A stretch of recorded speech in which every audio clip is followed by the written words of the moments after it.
సంవత్సరాల తరబడి ఎన్ని మందులు వాడినా మీ మోకాల నొప్పులు తగ్గట్లేదా? ప్రాణ పెయిన్ క్లినిక్ లో అత్యాధునిక చికిత్స. ఢిల్లీ లిక్కర్ స్కామ్ లో నేడు మరోసారి కోర్టు ముందుకు రానున్నారు కవిత. నేటితో ఈడీ కస్టడీ ముగియడంతో ఈడీ రౌజ్ రెవెన్యూ కోర్టులో కవితను ప్రవేశపెట్టనున్నారు. అలాగే కవిత వేసిన బెయిల్ పిటిషన్ కూడా నేడు విచారణకు రానుంది. బెయిల్ పిటిషన్ పై కవిత తరపు న్యాయవాదులు నేడు వాదనలు వినిపించనున్నారు. దీంతో కవితకు బెయిల్ వస్తుందా రాదా అనేది ఉత్కంఠగా మారింది. ఇప్పుడు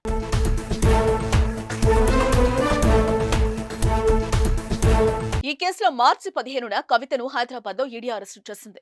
16న ఢిల్లీ రౌజ్ రెవెన్యూ కోర్టులో హాజరుపరిచింది. ఆ తర్వాత కవితకు 14 రోజుల జ్యుడిషియల్ కస్టడీ విధించడంతో మార్చి 26న తిహార్ జైలుకు తరలించారు. ఇంతలోనే సిబిఐ రంగంలోకి దిగి కవిత తిహార్ జైల్లో ఉండగానే ఈ నెల 11న అరెస్టు చేసింది. ఈడీ కేసులో తన కుమారుడికి పరీక్షలున్నాయని, మధ్యంతర బెయిల్ ఇవ్వాలని కవిత న్యాయస్థానాన్ని ఆశ్రయించారు.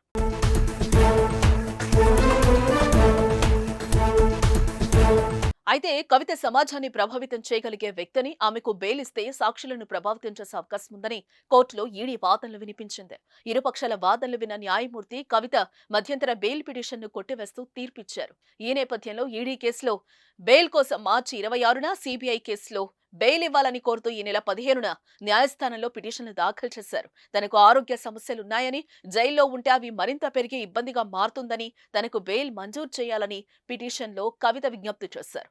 ఈ 2 బెయిల్ పిటిషన్లపై సోమవారమే విచారణ జరగనుంది. మరోవైపు మరో 4 రోజులు కవితను ఈడీ కస్టడీ కోరే అవకాశం ఉంది.